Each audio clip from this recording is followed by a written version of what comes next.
I struggle to get back started after lunch. So my dopamine's kind of gone down. So now my little task is to try going for a walk straight after I've eaten or taking my lunch out somewhere to eat. Every instance of AI that comes up, my mind is blown. And I still forget to use it for stuff. It's insane. It's a good thing I don't mind the cold. If I was one of those cold babies, which is everyone I know that lives in New England, we might not be able to be friends. There's a term, dopamine cues maybe? Play music associated with getting to work. I should do it that way, a 20-minute track. Well, why don't you do it every hour when you're at home? Because you're not going to forget what you've done in an hour, surely. Yeah, but I really want, it goes so fast. I really do want to do, all right, instead of 15, every 20. So then I only have to do it 3 times an hour. Or, all right, I suppose to be realistic, 30.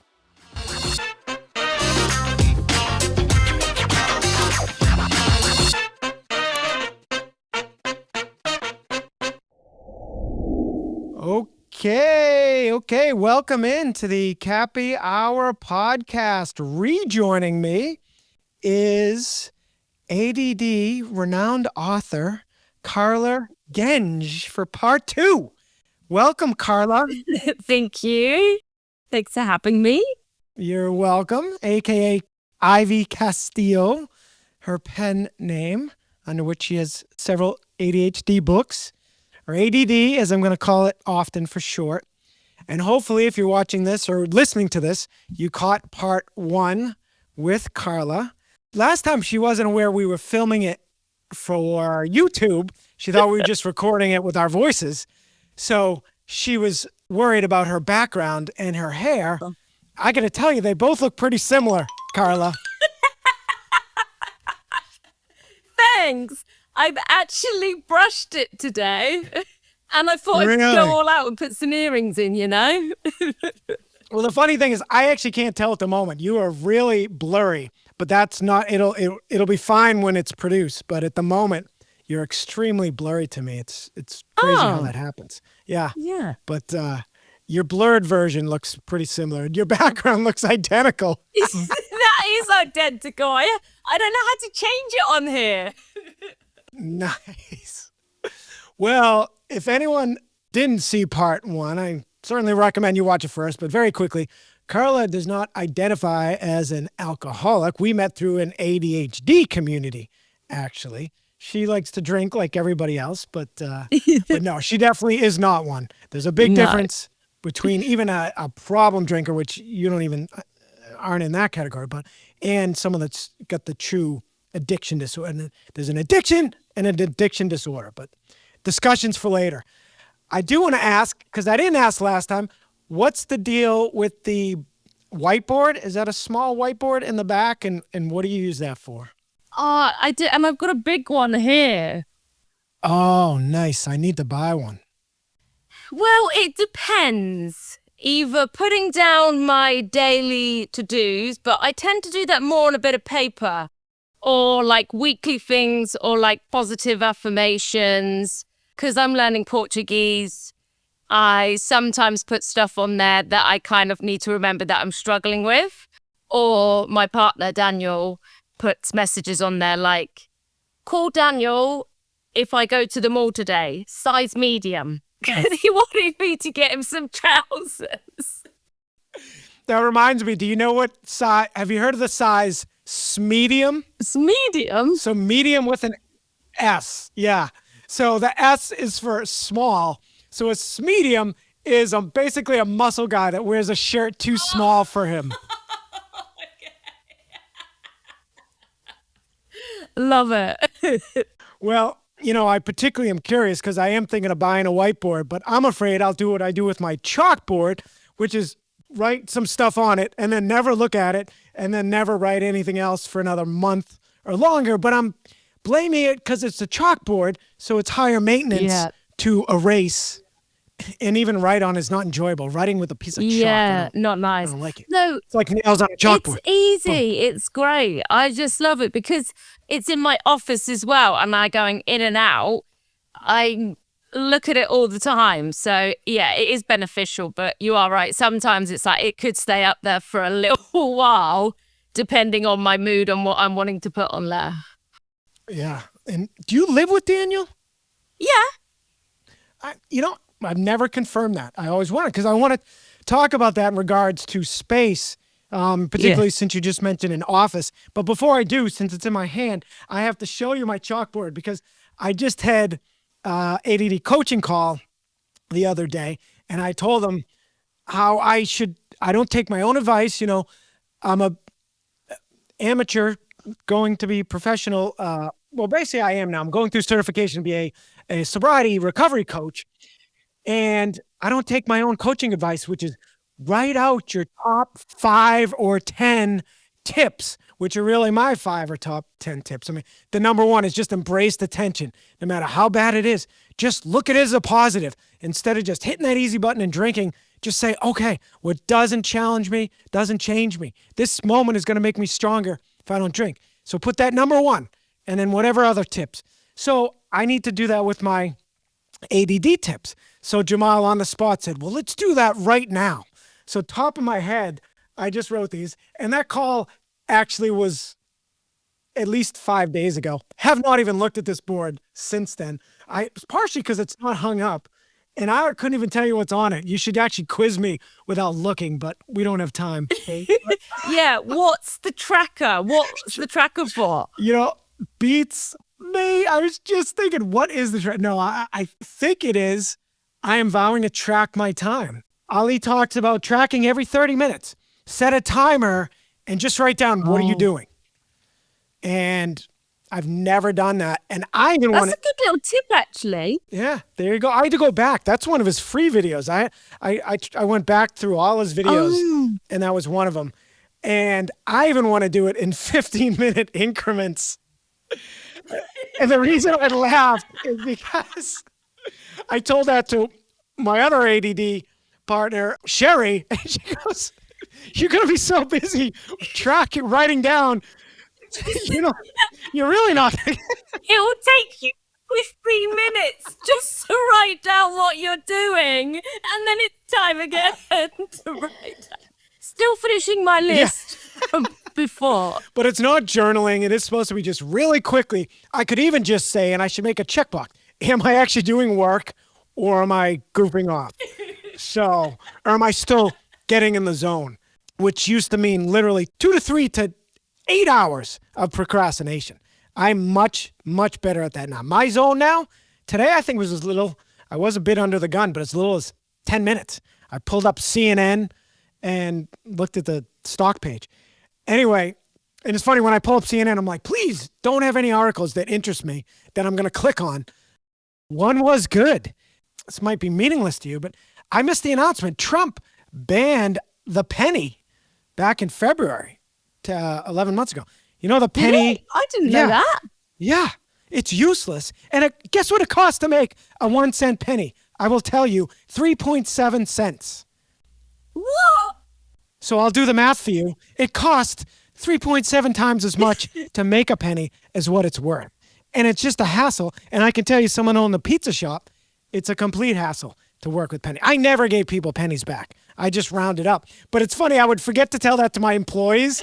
So I would notice, like my front desk girl, Vicky, giving someone, 89 cents. You give them a penny change. And it's like, give them 90, okay? I can lose the penny, or they can lose a penny or two. And I actually saw a headline. It's now a rounding tax for people that, might not get anywhere from 1 to 4 cents.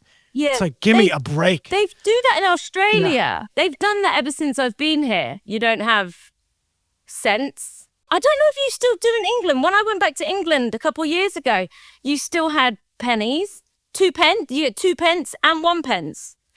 Oh, that's right. I forgot. I was thinking Australia, though maybe everybody has that low. I think Canada, could be wrong. I'm pretty sure they only go down to 5 cents. Yeah. I'm almost positive they never had a penny. So I guess it's fairly universal. But yeah, how ridiculous is that? It's insane. Rolls of pennies. Oh my God. All these years. That should have been outlawed long time ago. So kudos to Trump. Love him or hate him. Kudos to him for that. But here's the kicker. Today's the last day. They're minting the last new pennies, but they're going to stay in circulation. But that's actually what the point of that article was. But now people are running short on them. But again, who cares? Yeah. Just round up or down. That's whatever. it. Yeah. Businesses shouldn't lose a penny over that, but consider a tip. Yeah, exactly. We have, they have obviously tip jars. I'm sure you places have, which is a whole discussion we can get into. And this is meant to be a more general discussion, by the way, for those joining today. We're certainly going to hit on ADD, but I want to morph into potentially even a daily podcast talking about everything. So there's tip jars, but some places also have a give a penny, take a penny jar. It's not even really a jar. It's just a, because you don't need to reach in. It's a very shallow jar, if you will. So it's not for tips at all. It's, again, if your thing comes to, if your bill is $29.02, you can just take 2 cents out of the jar. And then if you get back 2-3 cents, you put it in the jar for the next person. Oh, no, I've never seen that. We don't do that here. It's bloody brilliant, but I love this. My buddy once, we were at a cafeteria at our gym, and he reached into what he thought was that jar and took a little bit of change out, and the woman goes, that's the tip jar. He robbed the tip jar of 5 cents, which must have only had a little bit of change in it to begin with. But yeah, I'll never forget that. It was 20 years ago, and I could still hear the woman saying, that's the tip jar. And it was the perfect guy, my friend Mark Lacoche. Anyone knows it, most innocent guy. But all right, back to so the tracker. I literally want to do, not even so much for the workday, the time leading up to when I start work. I want to track every 15 minutes. Those minutes fly. I mean, not even for ADDers. Everyone can relate, right? The time leading up to getting to the office always would fly. Then you would get there if you didn't like your job, and the time would come to a halt, right? And I always say time moves slowest when you're on the elliptical or the Stairmaster, actually, if you have one of those. But when you mentioned being on the rower today, but 20 minutes on the Stairmaster. Yeah, do you the have ones that, it's like automated time and stairs. That is the longest 20 minutes of your life. But at home, 20 minutes goes like that. So I should do it that way, a 20-minute tracker. Well, why don't you do it like every hour when you're at home? Because you're not going to forget what you've done in an hour, surely. Yeah, but I really it goes so fast. I really do want to do, all right, instead of 15, every 20. So then I only have to do it 3 times an hour. Or, all right, I suppose to be realistic, 30. But I want to do it more. The reason I want to do it short increments is I truly don't understand how when I get home from the gym at 9 and declare to Sherry, my other accountability partner, that I'm going to be working by 10:30, that it's then 11:30 when I actually get to work. So I do want it. So that's what the tracker is, for the record. Okay. Next one. Music is so important. So music's the next one. There's a term, dopamine cues maybe. Play music associated with getting to work. So for me, it's a Rocky IV soundtrack is a big one. You guys know the Rocky movies over there? Rocky Balboa? Yeah. You've seen that, You know the song, Eye of the Tiger? Yeah. I love that one. Well, the whole Rocky IV soundtrack is amazingly inspirational. I used to use it as my training montage in high school for running cross country. I would jump rope outside on our deck playing the Rocky IV soundtrack. Yeah, it was great. Jumping rope is the best. Talk about the Stairmaster's number one. I asked the trainer. He said the Stairmaster is still the number one thing to use for cardio, but jumping rope is right up there. And they have air jump ropes. Yeah. Have you seen those? Have you seen an air? You know what an air jump rope is? It's just the handle. Those not watching, I'm just circling my hands. I saw a neighbor. She was doing it outside. She was air jumping, and it still keeps track and tells you how many jumps you did. It's good. So you can do that anywhere. You ever need, on the go, hotel room, anywhere, you need to do some quick exercise. We talked about star jumps, as you call them last time, jumping jacks, which you call the star jumps. Jumping jacks. The difference being star jumps start in a lunge position. So I did try those. I think I left you a voice memo. Much harder than jumping jacks. I did 25 of each. Yeah, that's great. Did you? Go you. Yeah. Talk about just baby step exercise, folks. Yeah, you need to just quick exercise. You know, I sometimes do press ups on the wall because you don't actually have to get down. So it's like quick, just like this.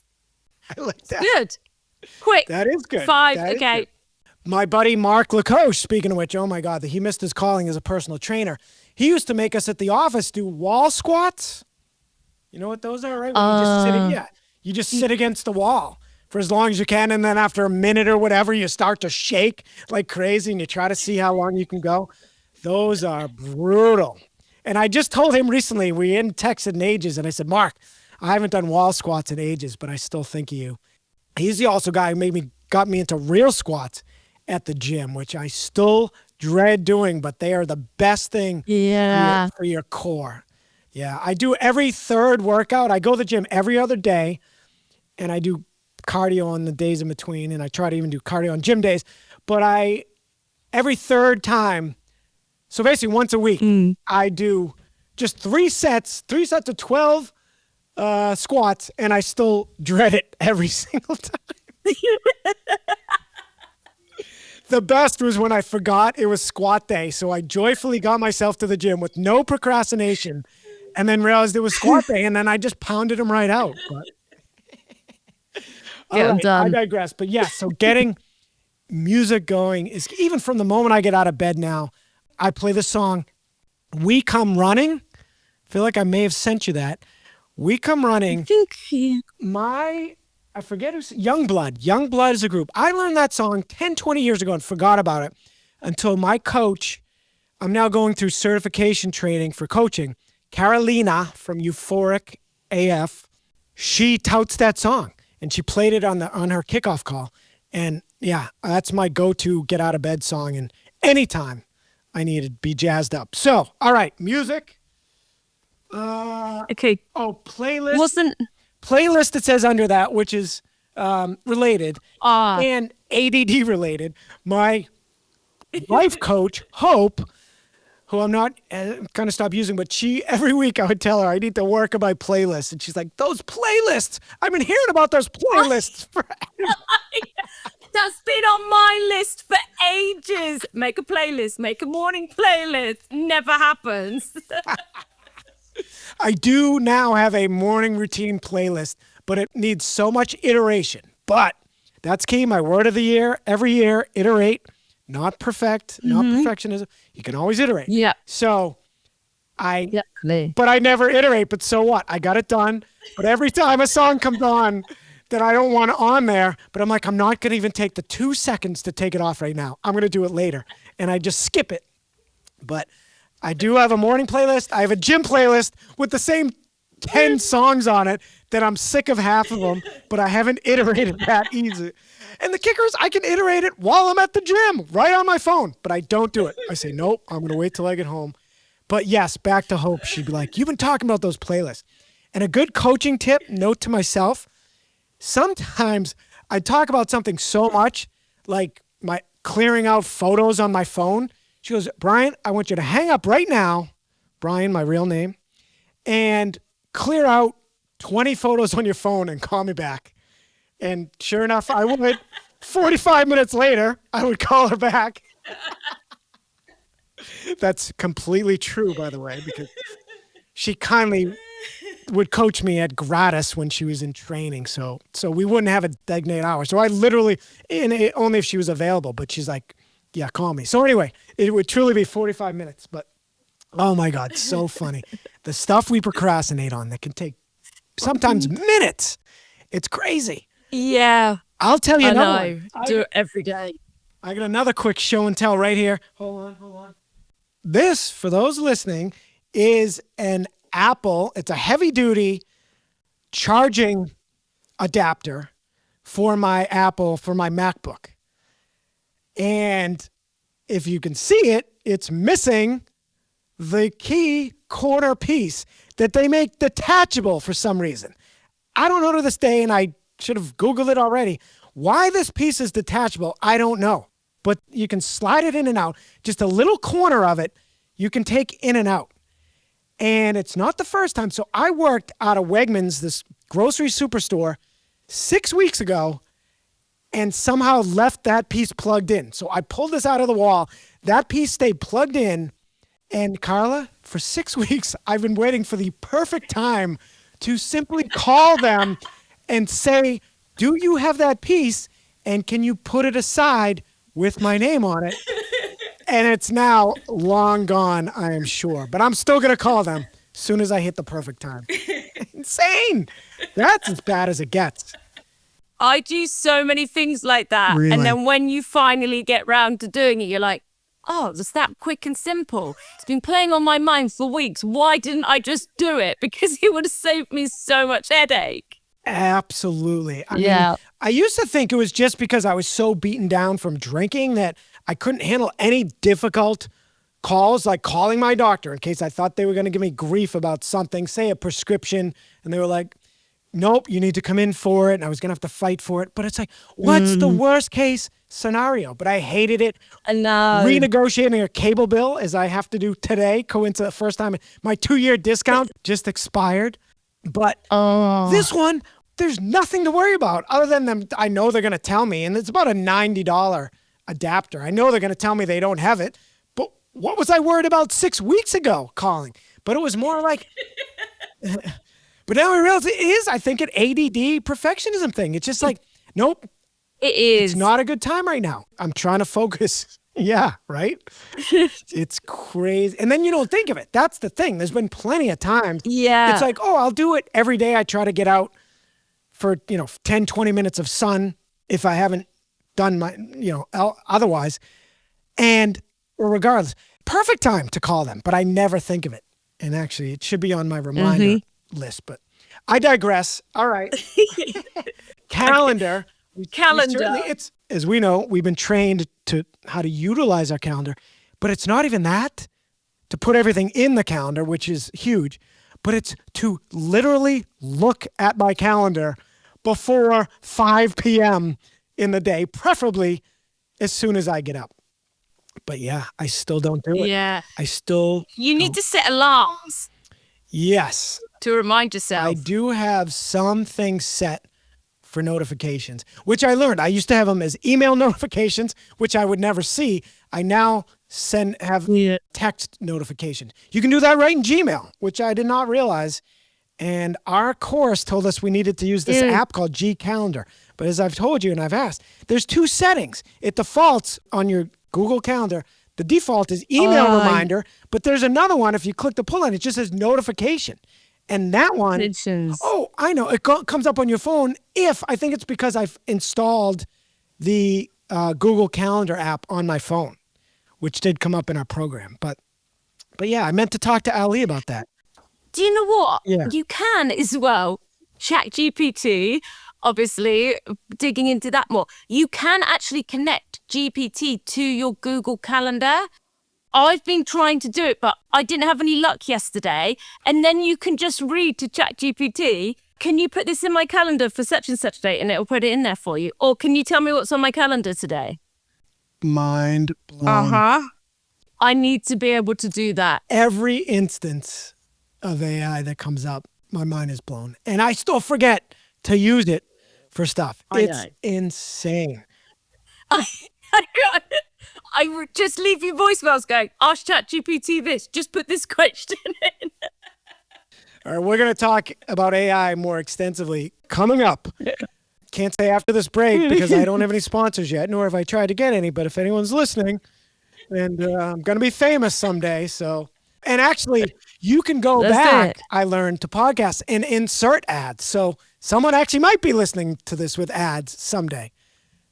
As we film this, November 2025. But maybe, who knows when you might be listening. So, but that's amazing about connecting AI. I love that. And I'm dying to talk more about it. So, all right. Let's see what's next. Okay. Small tasks. I had to even cram some in the middle afterwards, but small tasks. And that's all about, as you espouse in our training, breaking things up into smaller tasks. So don't say that I'm going to build out a course within my community that I still haven't launched yet.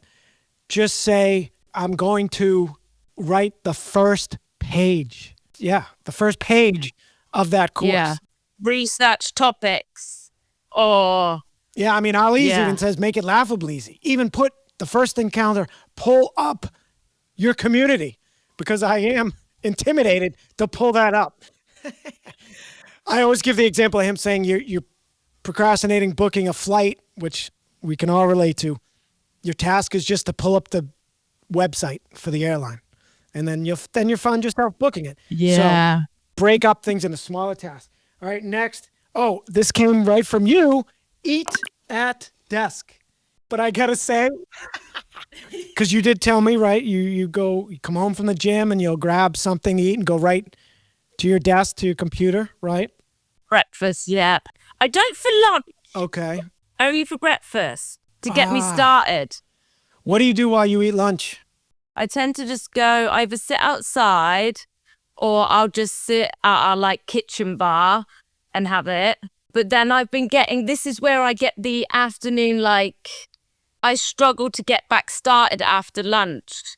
So my dopamine's kind of gone down. So now my little task is to try like going for a walk straight after I've eaten, or taking my lunch out somewhere to eat, or like having a go on my drums that I've got, like playing that to like give me the dopamine hit straight away. Yeah, I hate to say it, but I'm not sure a walk gets the job done. That even occurred to me recently. I was going out for that sun I mentioned and often making calls, so I could only walk. I couldn't run. Even if I could, I often don't like to run because then I get sweaty and I have to shower again, although I no longer mind that because I take my 1 minute cold shower, and that would even be a great trick. And I know you do cold showers, so you should consider that. I used to not be able to take less than, say, a 5 or 10 minute shower because I had to do the warm part first and build up the guts to do the cold part. Only recently can I now go straight under a cold shower, which is huge progress. Have you tried that? No, I have to still do the hot, and then at the end I'll flip it up really cold, but I probably only do about 30 seconds.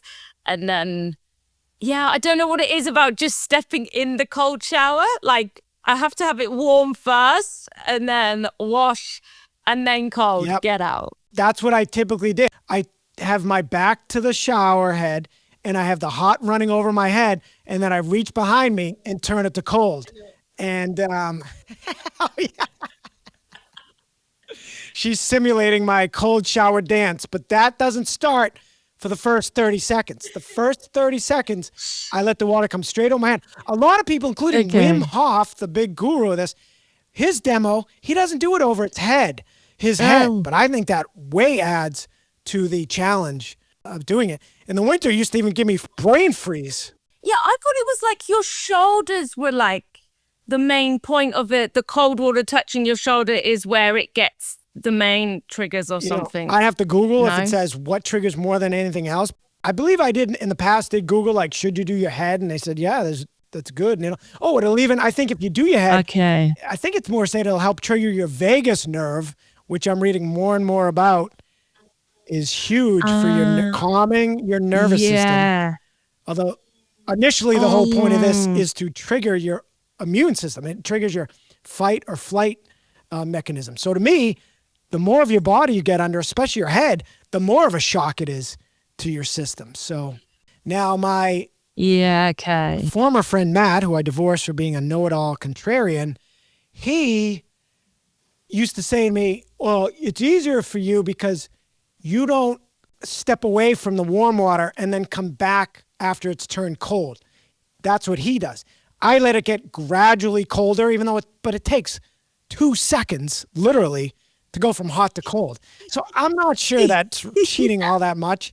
And the reason, frankly, I don't do it is because I like the water cascading over my ears and actually blocking my ears while I have that 30 seconds of, I know it's crazy, but it drives me crazy when my ears get unblocked from the cold. So if I step away and step back, and that's what happens when I do go straight into the cold shower now, I have to like fiddle around till I get it just right for my ears to get blocked, because my shower pressure isn't that strong where it's automatically, it'll block my ears. if that makes any sense. But you know that feeling? Like if you ever vacuum and block your ears when you vacuum and you can like, it makes that noise. Like I just like it, my ears to be blocked. I do crank music also, by the way. So now when I literally do a 1 minute cold shower, I have to play a certain song, Shipping Up to Boston by the Dropkick Murphys from Boston. And I even have to tell Alexa to skip 30 seconds in till it kicks in. And then I'll jump in and I'll go right under. And it's shocking, but it's 5-10 seconds, Karla. And then you're fine. You have to try it. Once you do it once, you'll still dread it. I still dreaded it this morning. But again, 10 seconds, I was like, oh, this is fine. And I will repeat. So I go straight under 30 seconds, and then I do my little cold shower dance. And inevitably, even for what's supposed to be those 1 minute midday or at night ones, just to pep me up, I'll go 2-3 minutes. And Alen was saying, my friend Jimmy's like, oh man, I hate the winter. You know, now we're in our winter season. He's even in California and he's already saying how cold his cold shower gets, which I used to dread. But because now I've started ice bathing, I've joked that the cold shower now feels like scalding hot, even the winter. So even today, I'm like, oh my God, I would have been so much more miserable now that this is so cold before my ice bath. But now Matt would say, well, now it's not as big of a challenge because it's not as cold for you. But no, it does the job. And it gives you a 250% dopamine kick. So back to that, Karla. The problem is nobody wants to shower when they're already clean. So I know you're probably not going to do it. Get undressed, re-shower. But you know what? If you don't even do your armpits, which I do typically do because those are very cold spots, by the way. But if you shower and don't do your armpits, it's way easier to dry off, as crazy as that might sound. So it's another thing. It's not that big a deal. And you will get a 250% dopamine kick that lasts for 3 hours, Karla, if your water gets cold enough. And I know you're in the summer over there. Another cold shower at lunchtime for the afternoon hit. It is your winter season, which you left me a voice memo last night as I was leaving work bar, the office at around 11 p.m. in freezing cold wind. And you were talking about the heat. It's a good thing I don't mind the cold. If I was one of those cold babies, which is everyone I know that lives in New England, we might not be able to be friends. I'd ban you from telling me that you're in the winter, summer. Anyway, back to walking. Yes, you're better off doing jumping jacks or star jumps or even running in place a little bit as you walk, you know, something more to get your heart going. But I digress. Or playing the drums, like you said. But yeah, we're lazy. We don't want to do any of that stuff, but it'll pay off. I'm like, oh, now I just want to chill, you know? I've just eaten. I just want to sit down. But then that's a bad idea because then it goes downhill. Yeah, and you know the ultimate irony, and I've done a video, YouTube on this, when you don't feel like moving, you know what will motivate you to move? Moving. Moving. Hey, very good. I did not think you were going to get that. Thanks. Well, you do know because you've sent me, and this is the beauty of an accountability partner. You sent me. My quote, I think, is confidence doesn't come from action. Action comes from confidence. Is that it? I don't think momentum comes after action, not before. Right. Exactly. In fact, that video I talk about, if you're waiting for motivation to move, keep waiting. You have to move first. And that's why the concept of baby steps is so important. Ali says if he thinks about doing 10 pull-ups, which I don't do, and that's on my list as well, as if I don't enough. I just found my old ab roller, so now I'm doing ab rolls in addition to push-ups on my off gym days. But I'm probably going to buy a stupid pull-up bar. My brother-in-law has one, and pull-ups are among the hardest things going. And Ali says if I think about doing 10 pull-ups, I won't do them. But if I say I'm just going to do one, I'll end up doing 10. Yeah. And it's so true. I have this because I like to stretch. And I've got a little mat in the front room where I'm like, I can just lie down. I've got some straps to help like stretch your legs and that. And I'm like, I could just lie down there, do some stretches. But even moving from the sofa to there to think that I've got to stretch here and there, I'm like, why don't I just try and change it to Karla, walk and lie on the mat? I need to narrow it down and say that to myself and see whether that can help me move. Absolutely. And that reminds me, I struggle to get out of bed. I say there's a lot of parallels between my drinking days and my sobriety days, including I still fall asleep in 10 minutes on the couch and wake up at 2 a.m. and have to drag myself to bed.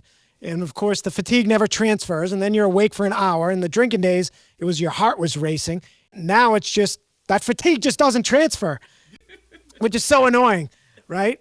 But I can't get out of bed, just like in my drinking days. But now it's because I'm so comfortable and enjoying it, especially because I have a new, very comfortable mattress.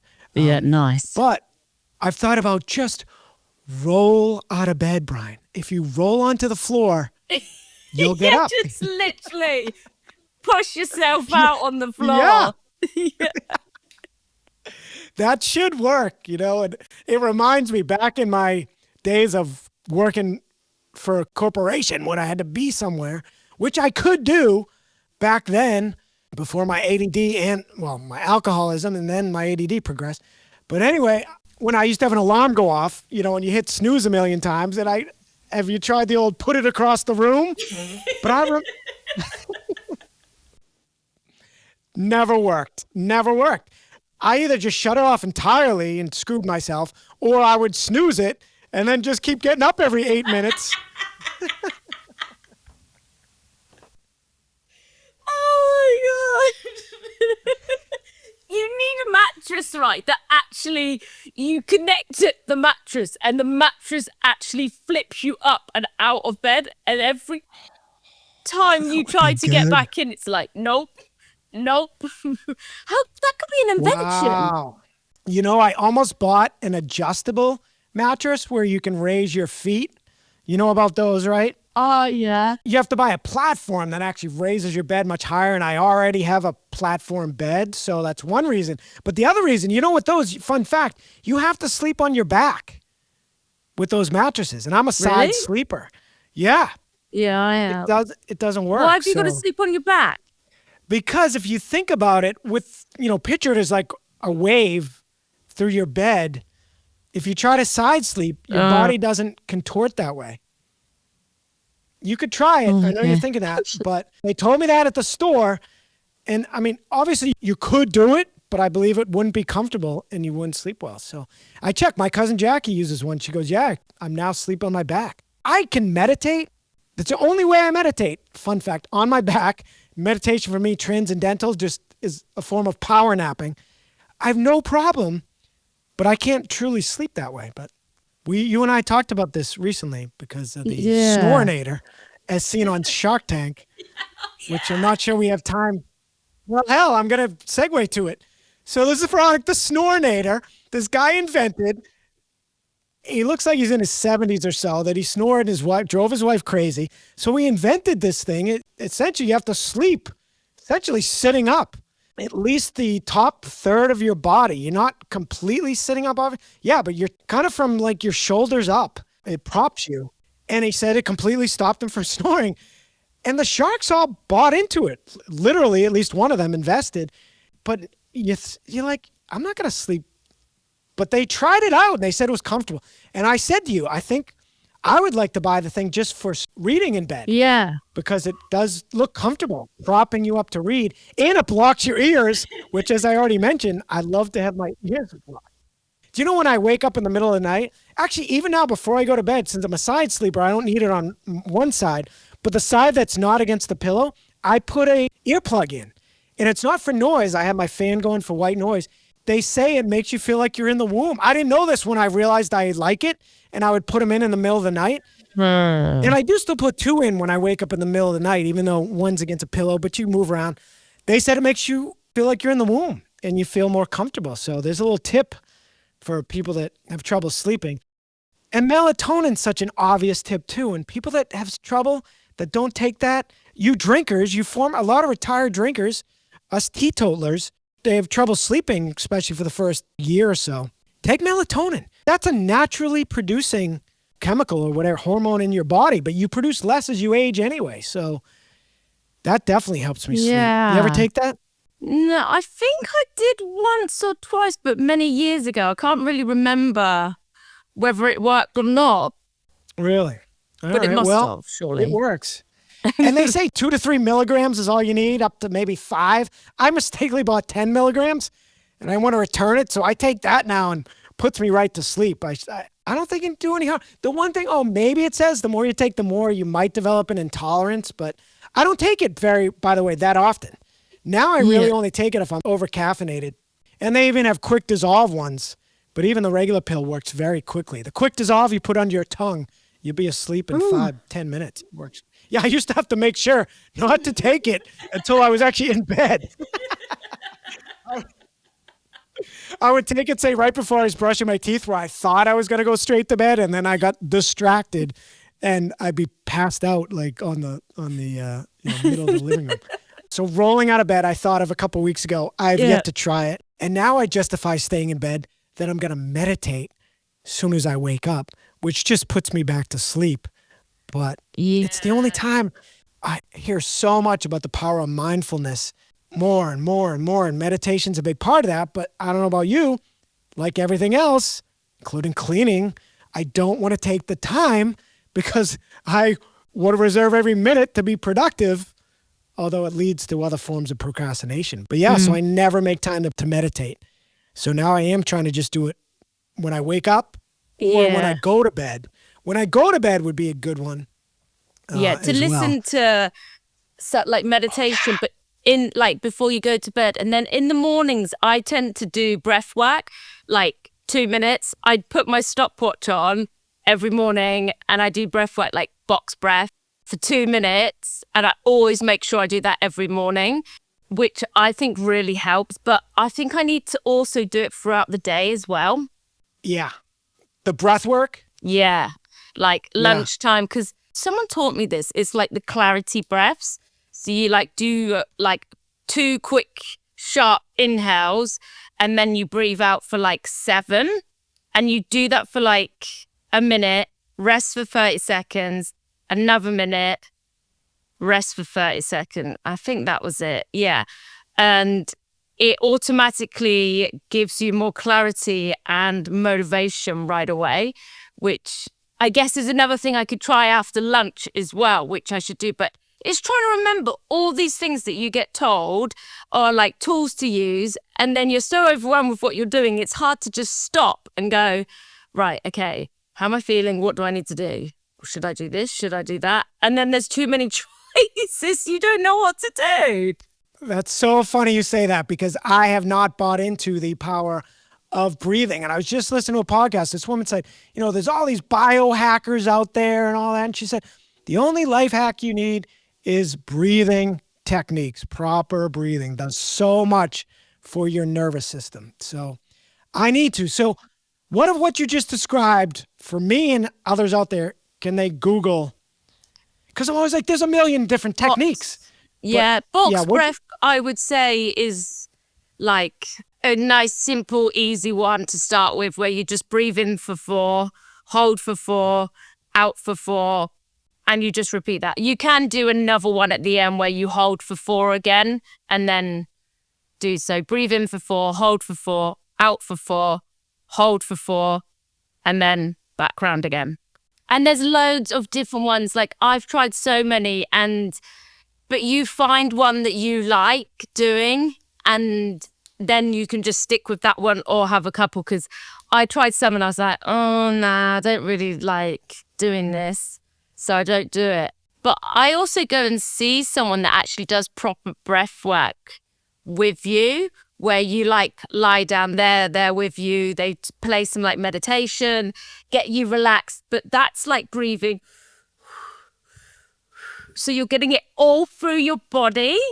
And I've done it before. And because I don't know what, but it's crazy. Like, and I'm there with someone and my body like reacts. So I like flinch, like my arms twitch or my legs have twitched, where like my body's just got all this trapped stuff in it and is just getting it out through my breath.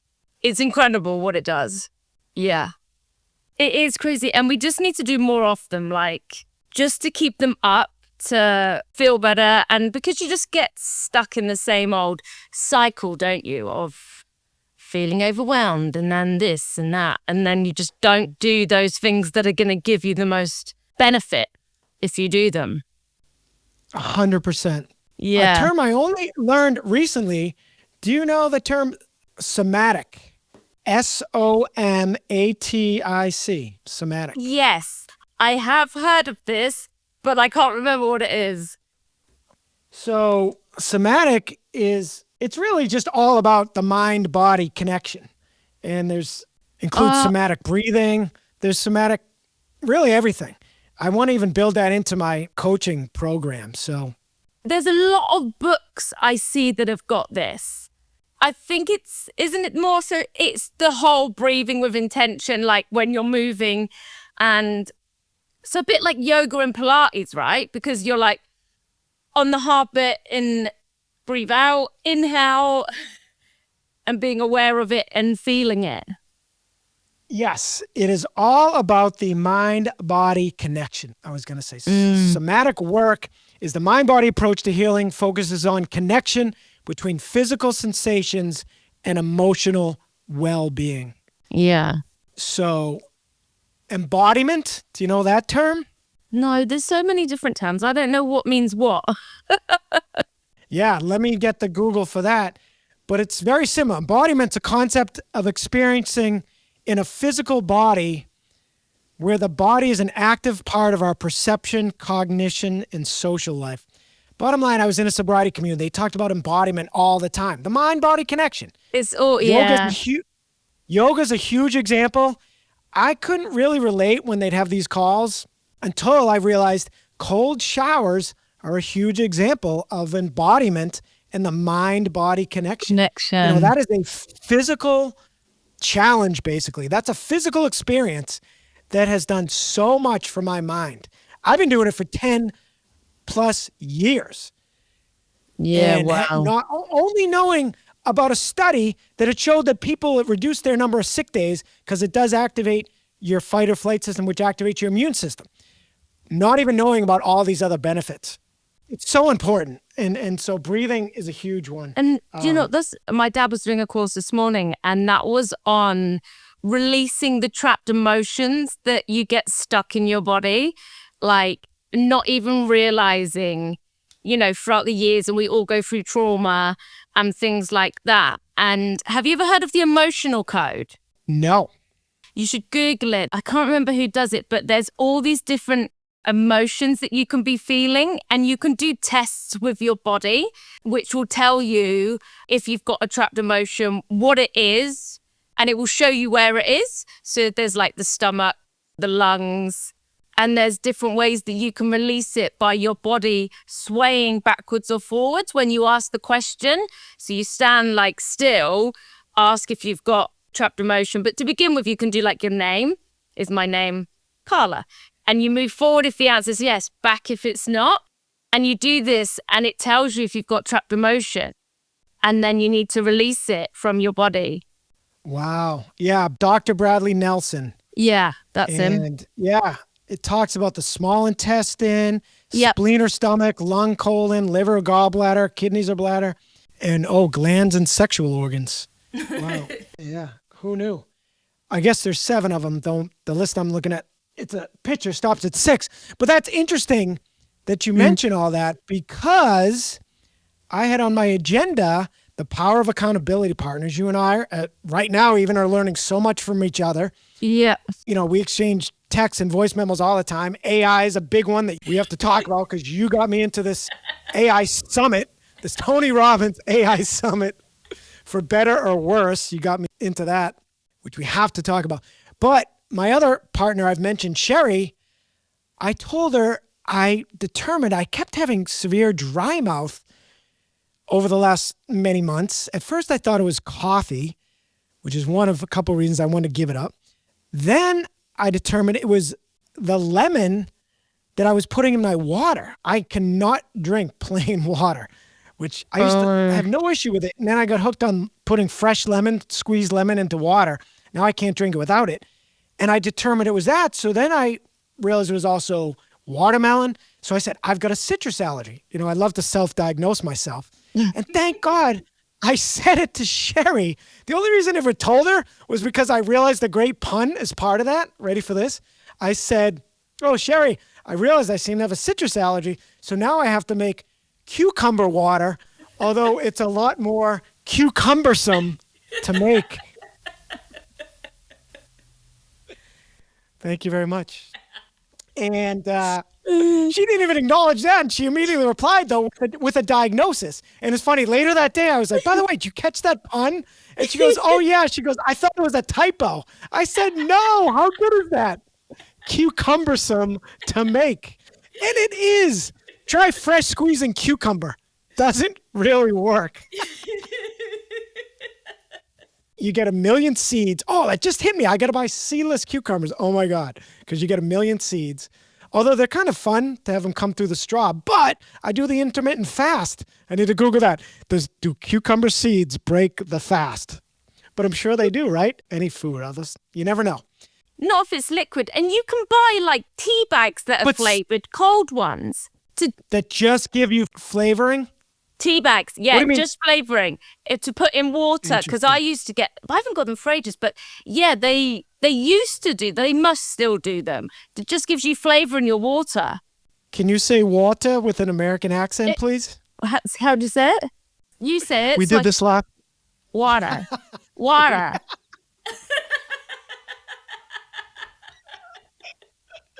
I was laughing so much I couldn't even hear it, although I had to. But one more time, please, or 2 more times. What? Water. Water. I love water. In your water. I hope people. Yeah. Technically, in Boston, we say water, just like the Aussies. Water. I always say the Aussies have a Boston accent too, but they don't get any grief for it. So. Water. But I now overpronounce. I try to disguise my accent, so I would say water. Water. Yeah. Water. But I love how you say it. Water. All right. Anyway, you could be a hero because I Googled even lemon flavoring, but it's like everything else. If you read enough reviews on it, or if you dare go to the 1 stars, every product is going to scare you off. So I got scared off of buying any kind of lemon flavoring. Although, by the way, I can drink lemon sparkling water, no problem. So whatever they put in that, I'm fine with. But I didn't come across flavored tea bags, so I'll have to try that. Yeah, they do. They definitely do them for sure. And I think you missed it. What I said about the cucumber triggering the fast is the seeds. Oh. The seeds seem harmless, but you can buy seedless cucumbers. Yeah. I should Google it as we're talking, but we're going to run out of time. I really want to go. I might have to while you're talking, but anyway, Sherry said to me, I told her I had a citrus allergy. And she said, actually, you probably have a histamine intolerance. It's not an allergy, but it's an intolerance. So histamine builds up is what cause allergies, as my mother then educated me on. But Sherry knows a ton about the body and all that, including, she said, so you need to take an enzyme blocker, histamine blocker, basically, and you need to take a probiotic that helps with, she goes, you need to work on your gut bacteria. I'm like, what are you talking about? I just have a citrus allergy. The next thing I know, I think she's right, because, and it might be from the drinking days, I don't know what, but they definitely say chronic drinking can hurt your gut bacteria. I already take a daily probiotic, but some are more targeted. Some will even give you histamine, so you don't want those. And some are targeted to reduce histamine and help build your gut bacteria. So she is a hero. And these histamine blockers, supposedly if you take them, you can go back to eating stuff with histamine in, which is everything I eat. Because I found out, guess what, the one green leafy vegetable I eat a ton of, 12 ounces at least a day, spinach. And every time, I already killed the story, I should have led with, every time I eat spinach, I have this chalky feel in my mouth, and I have to go brush my teeth and use my dry mouthwash. And I Googled it, and spinach is on the list. Spinach, tomatoes. Go ahead. You should have a test done that tests what food. Because I did this though, but you only have to, I mean, I don't know how realistic it is, but you only actually have to hold these 2 metal things, and based on I don't know, it sends like stuff through your body. And she printed out a report for me to tell me what my stomach does not like what my body doesn't want, and it can make me feel funny. I could be going to the toilet. Spinach was one of them for me. Oranges was another one. Swordfish was one. But a lot of it was all good foods that my stomach didn't like. And what kind of doctor is that called? I mean, it could be this isn't a quiz. I don't know if she's a nutritionist. Exactly. A nutritionist, it might be. Maybe. Sherry called it something else, like a certain kind of doctor, she called it. So I was going to originally go to an allergist before I self-diagnosed myself, but I should go to... She called it almost like an internal doctor or something. But yes, I need to do it. I'm so bad. I have horrible insurance, and I'm thrifty, and I just don't like to leave my house because I have ADD. So... How much does it cost I should to see do it. one? Is it really expensive in the States? Well, any kind of specialist, for the most part, including certainly mental help, hits my $3,000 deductible. So it would probably, just for an example, dermatologist costs around, first appointment, it's like $300-400. I think something upwards of maybe $500. I had her look at something for 2 seconds, and I got a bill for like $500. Then you call them, and if you don't have insurance, they'll give you some, a 30% prepaid discount, even though I was calling 3 months into it. So yeah, like for therapy, I use BetterHelp, which is, I don't know if you have, but it's online and you pay cash, but you plead poverty and they'll give you a big discount. So anyway, I don't know for sure, Karla. I was looking into going to, say, a psychiatrist for ADHD, and that looked like it was going to cost me $1,000 or something for practically. Yeah, okay. So, I mean, it's expensive. Yeah, that is. But it isn't a fun fact what I just said is they automatically discount bills for insurance companies. But people that don't have insurance, they won't do that unless you ask. So they'll send you, say, the full bill. And then you have to say, yeah, can you give me whatever discount you normally apply or whatever. So yeah. Anyway, yeah, BetterHelp I always recommend for people with bad insurance or no insurance. And it's a shame that coaching doesn't here go against. This is a fun, amazing fact. I was just talking to a sobriety coach friend, and it's maddening. It doesn't go against insurance. They'll send you to rehab, which I had a friend just come out of for the second time recently. He said it was a madhouse. He immediately started drinking the last time. This time he waited 3 or 4 days and then started drinking again. But they won't cover a coach. And I guarantee if you work with me and you do the work, you will get sober. So yeah, it's crazy. And all courts and therapy, I mean, insurance recommends is AA, which only works, fun fact, for around 10% of the people. And that's not to bash AA, but that's a true stat. Frankly, every one of my guests I could do a daily talk show with, but you for sure I could. So, yeah, all right, easy. We'll hit the high points. I should go through the rest of my list because I know everyone wants to hear it. And I guess we'll have to talk about AI more. Yeah, for sure. On a future call. But, and stay tuned. You are going to inspire me to go to a nutritionist and get tested. And the overall point is the power of accountability partners. We're learning so much that's it. Exactly. You just want like someone that can help you do like a food sensitive list for you so you know what your body like disagrees with or agrees with.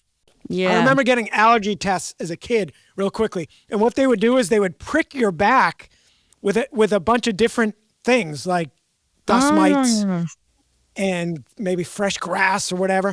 And if it blew up, got inflamed, they knew you were allergic to it. That was their way of testing back in the day. So yeah, I imagine it's so easy now. And by the way, I did secretly Google it. Yes, cucumber seeds, as if it can break a fast because the body may begin to digest them. Though eating a small amount of cucumber itself is unlikely to cause a significant impact. But then it said, very fun fact, to be safe, avoid eating anything because chewing in itself can stimulate digestion.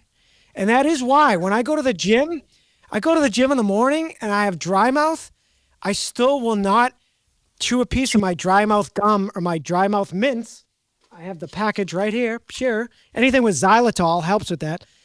And it kills me, but I won't take them because I'm afraid of breaking the fast. So they say 13 hours, by the way. I always try to go at least 13 hours because I don't wake up with this girlish figure, people. You might think that, but it takes work, including ice baths, which convert your brown fat to white fat and burn fat. But that's another video on YouTube. All right, quickly.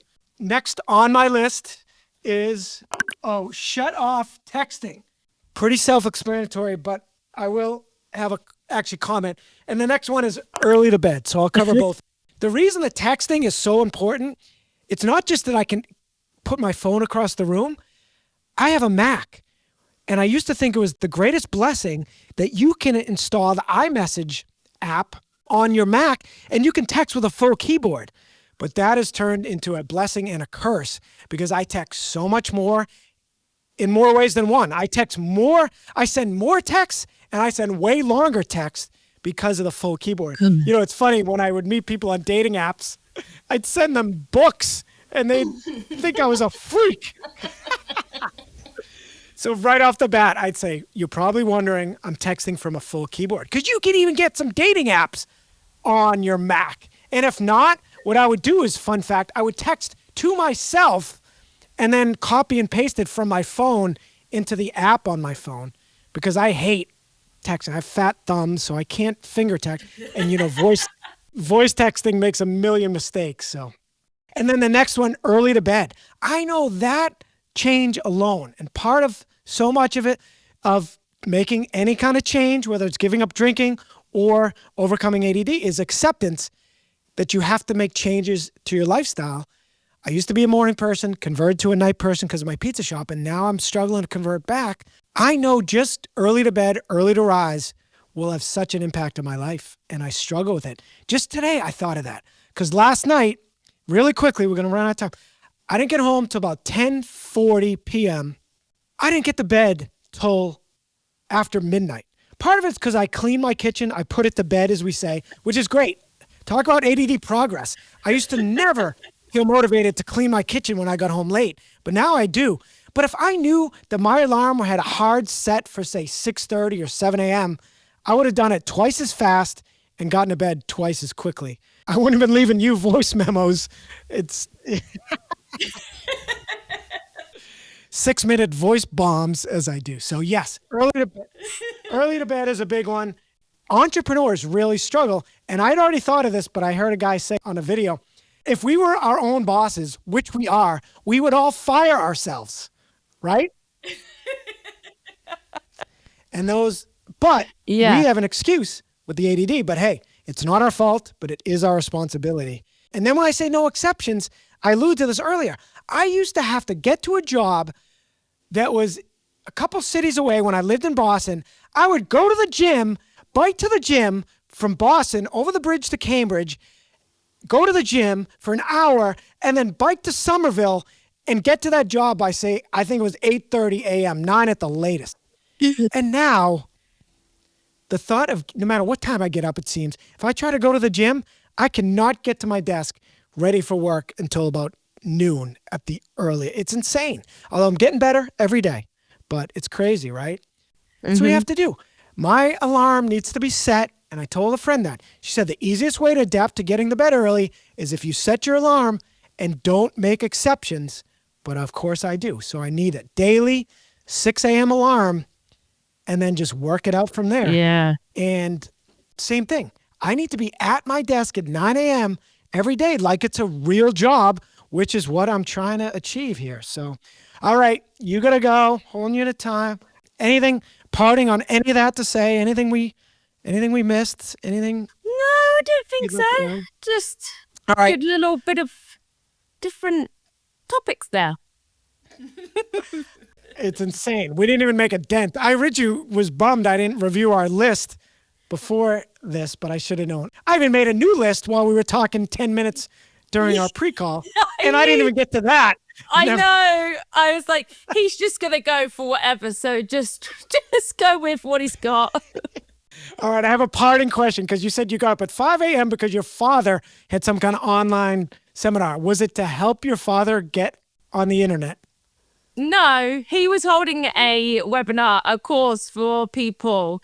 But because he's in the UK, it's like 6 p.m. in the evening in England, but it's Yeah. 5 a.m. here. So I just You attended? Yeah, I attended it. I Right. attended his course, yeah. Okay. Got it. And what was the course on? So it's emotions, like releasing trapped emotions in your body. Oh my God. We have so much to discuss. This is No. amazing. Do you have time for me to read one meme? Do you have 1 minute? Yep, you can read a meme and then I gotta go. All right. I know. This is unbelievable. This is so good. I just sent this to Sherry today. Talk about the power of accountability partners, because I think this is helpful to anybody, is all around boundaries. I mentioned having to divorce my buddy because he was a contrarian and a know-it-all. And what this meme says, I'm trying to find it, but oh my God, I sent her. Here it goes. You wouldn't allow anyone and everyone to have free reign over your physical space. So you shouldn't allow anyone and everyone to have free reign over your emotional space, right? I mean, think about it. Anyone hovered over you, you'd instantly bat them away. But if they did the equivalent, which Matt would do to me, he would stress me out by contradicting everything I said. And for years, because I was so weak from my drinking, I wouldn't bat him away. But then when I got sober, and I tell all the ladies get sober, they do the work, and they divorce their husbands and won't do the work with them. And that's it. Like, you got to try to work it out. But if you can't, you've got to eliminate every trigger. And I always say the only one you can't is your pesky kids. But you can eliminate your pesky spouse, your pesky job, ideally if you can afford it. But it's sobriety, peace of mind, a calm nervous system is priceless. So I want to hit that up more next time. I want to hear about your father and what he does and all that. So thank you so much. And we'll talk again. Thank you.